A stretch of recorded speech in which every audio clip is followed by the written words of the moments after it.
हम लोग जो है, हमारे बाप दादा को पढ़ने लिखने का अधिकार नहीं था। हम लोगों को शूद्र की श्रेणी में रखा गया था और शूद्रों को पढ़ने लिखने का अधिकार नहीं था। लेकिन बाबा साहब अम्बेडकर ने संविधान लिखा, उसमें हम लोगों को पढ़ने लिखने का अधिकार दिया, बराबरी का अधिकार दिया। और हमारे लोग धीरे धीरे पढ़ाई के क्षेत्र में आगे बढ़ने लगे। क्योंकि उस समय शिक्षा एक समान थी। हम लोग जब पढ़ रहे थे तो प्राइमरी में ही पंडित जी का भी लड़का पढ़ता था, प्राइमरी में ठाकुर साहब के लड़के पढ़ते थे, उसी में हम लोग भी पढ़ के आगे निकल गए। लेकिन आज शिक्षा जो है, शिक्षा का दोहरीकरण हो गया है। दो तरह की शिक्षा हो गई है। एक, अमीरों के बच्चे कॉन्वेंट में पढ़ रहे हैं, मतलब कॉन्वेंट पढ़ रहे हैं, प्राइवेट स्कूल में पढ़ रहे हैं, और गरीबों के बच्चे प्राइमरी में पढ़ रहे हैं, सरकारी स्कूल में पढ़ रहे हैं। दोनों में बहुत अंतर हो गया है। तो अब चूंकि अमीरों के बच्चे के पढ़ने की व्यवस्था अलग हो गई है, इसलिए गरीबों के बच्चे पढ़ाई से, पिछड़ों के बच्चे, शूद्रों के बच्चों को पढ़ाई से वंचित करने के लिए स्कूल को बंद करने की शुरुआत कर दी गई है। और स्कूल बंद किया जा रहा है मर्जर के नाम पे। ये कह रहे हैं कि आपके यहाँ 2 स्कूल है तो एक स्कूल बंद किया जाएगा, उसमें मानक नहीं है पूरा। हम कह रहे हैं कि जब स्कूल खोला गया था 5 साल 7 साल पहले, उस समय जनसंख्या थी, और आज कम कैसे हो गई, जबकि प्रदेश की, जिले की, आपके गांव की जनसंख्या बढ़ रही है। तो स्कूलों में संख्या कम क्यों हो रही है? और उसके जिम्मेदार यही सरकार है।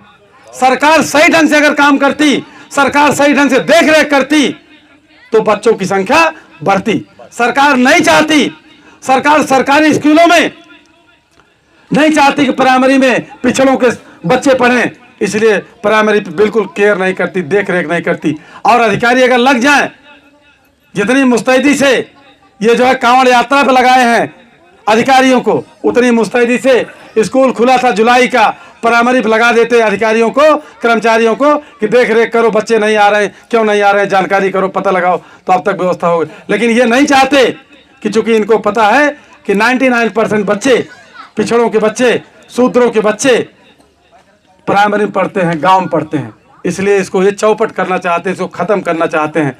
तो इसके लिए मोस्ट कल्याण संस्थान ने आगामी 17 जुलाई को डीएम कार्यालय सुल्तानपुर का हम लोग घेराव करेंगे, हम लोग प्रदर्शन करेंगे, हम लोग इस बात की मांग करेंगे कि स्कूल बंद नहीं होना चाहिए, स्कूल बंद नहीं होना चाहिए। इसको हम विरोध करके दिखाएंगे, प्रदर्शन करके दिखाएंगे, और ये बात योगी मोदी तक हम ले जाएं, बताएंगे कि आप जो स्कूल बंद करने का निर्णय लिए हो, इसको वापस ले लीजिए, क्योंकि इसमें जनता आपके साथ नहीं है।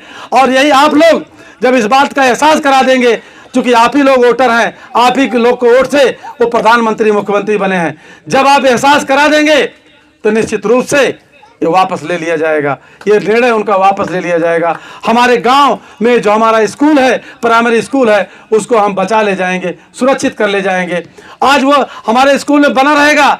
बच्चे, हम कह रहे हैं बहुत सारे जगह जो है हमारे लोग जो है प्राइवेट स्कूल में, कॉन्वेंट में पढ़ाने की स्थिति में नहीं है। 1000 1500 रुपये महीना फीस है, लाखों रुपए साल भर का खर्चा है, पढ़ाने की स्थिति में नहीं है। तो कम से कम उनके लिए स्कूल रहे, बच्चे हमारे जा करके वहाँ पढ़ें और पढ़ लिख करके उस आगे जाएं।